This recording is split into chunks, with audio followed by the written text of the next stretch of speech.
traziam semelhanças bastante acentuadas com o que seria posteriormente escrito na Bíblia.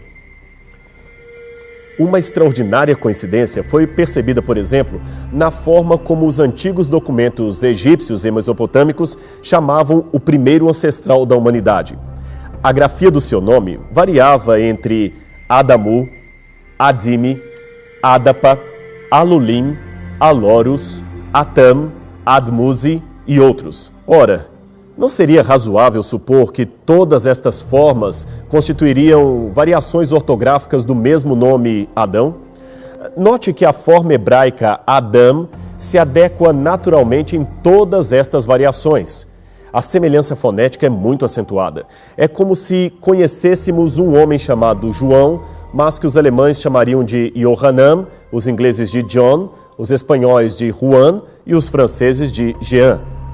Apesar das diferenças idiomáticas, existe uma raiz temática que permanece em todas as formas de escrita ou pronúncia daquele nome. Os tabletes cuneiformes encontrados no Oriente revelaram ainda que desde longo tempo existiu na Mesopotâmia uma tradicional história acerca de um certo Adapa, ancestral de toda a humanidade. Aliás, Adapa é um nome que muito se assemelha ao vocábulo Adam ou Adão. Dessa história já foram encontrados 4 fragmentos, sendo 3 deles derivados da biblioteca de Assurbanipal e o mais extenso e antigo dos arquivos egípcios de El Amarna, escritos por volta do 14º século a.C. O poema original gira em torno da problemática da vida eterna, pois, segundo seu relato, o primeiro homem criado pelos deuses chamava-se Adapa.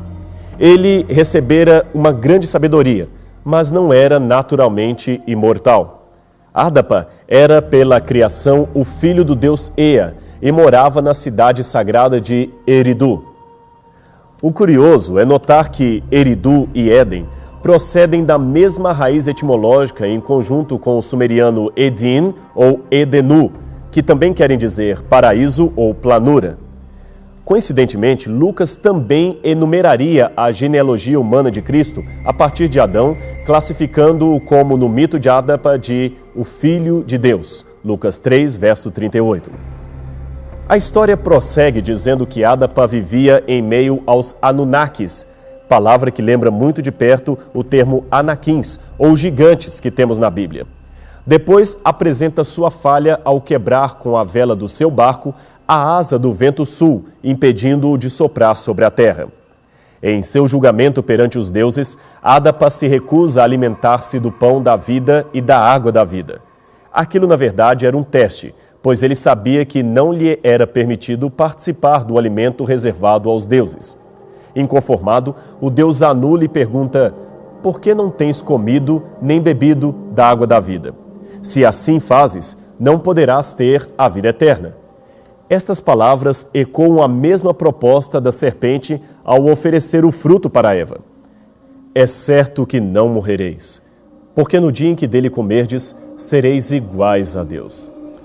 Adapa, portanto, é elogiado em sua atitude de recusar comer o fruto proibido. A única coisa que ele aceitou dos deuses foi tomar sobre si um segundo manto, dado para substituir o primeiro, que era o manto da lamentação, e ser ungido com azeite. Estes 2 elementos simbolizam a justiça que é outorgada por outrem àquele que mereceria morrer. Embora o Gênesis não fale nada acerca do azeite, traz o tema das 2 vestes de Adão, que primeiro faz para si e sua mulher cintas de folhas e, no final, é vestido com um segundo manto, feito a partir da pele de um animal. Isso está em Gênesis capítulo 3, versos 7 e 21. Na mentalidade da época, era forte a ideia de que a imortalidade não era algo que nos pertencesse naturalmente. Ela seria outorgada pelos deuses.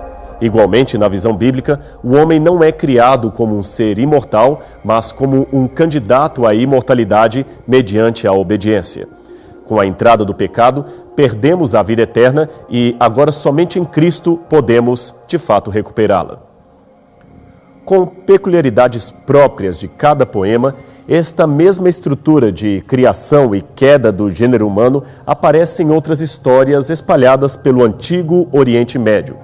E todas, igualmente, possuem semelhanças incríveis com o relato bíblico.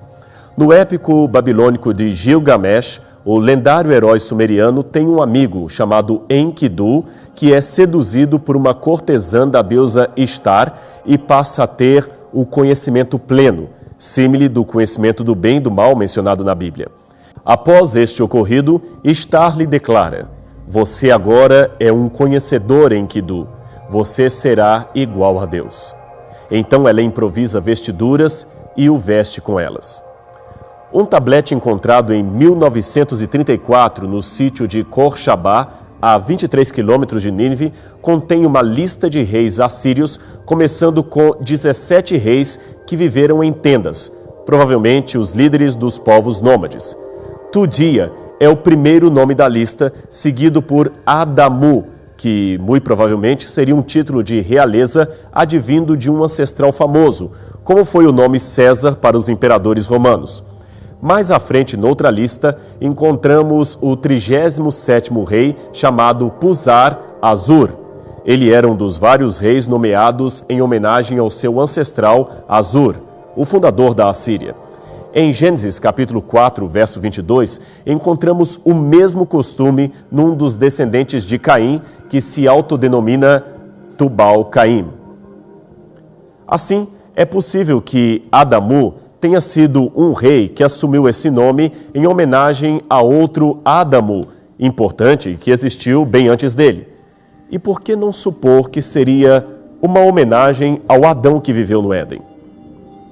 Estes foram apenas alguns exemplos extraídos do Oriente Médio, mas existem ainda muitos mais.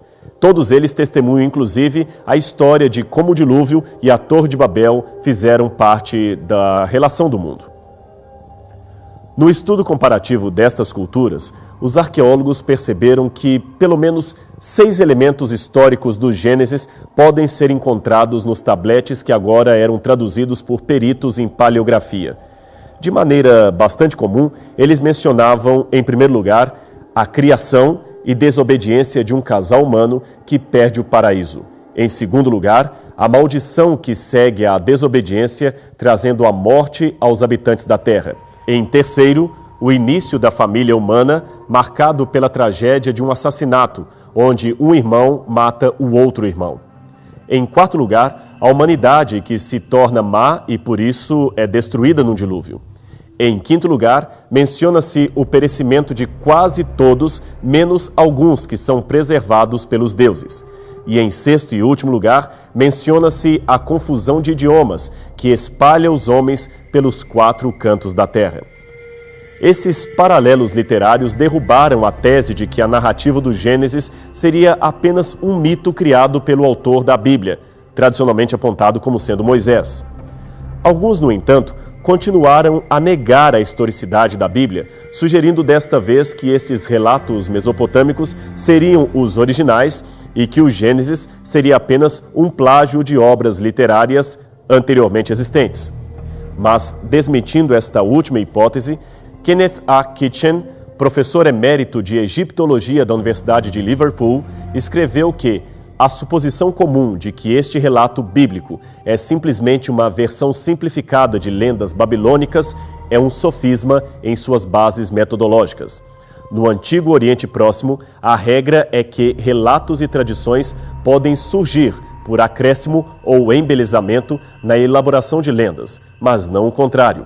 No Antigo Oriente, as lendas não eram simplificadas para se tornar pseudo-histórias, como tem sido sugerido para o Gênesis. Ao contrário de ser um plágio, o Gênesis possui características de ser quase uma correção daquilo que o antecede. A prova disto está no fato de que, dentre todos os textos, ele é o único que assume um monoteísmo clássico, isto é, a adoração de um único Deus, em meio às versões milenares que preferiam atribuir aos deuses a obra de criação, julgamento e planejamento do universo, incluindo a Terra. Até mesmo o antropólogo judeu Claude Lévi-Strauss, que considerava o relato da criação um mito, foi forçado a admitir que grande surpresa e perplexidade surgem do fato de que esses temas básicos para os mitos da criação são mundialmente os mesmos em diferentes áreas do globo, principalmente fora do Oriente Médio.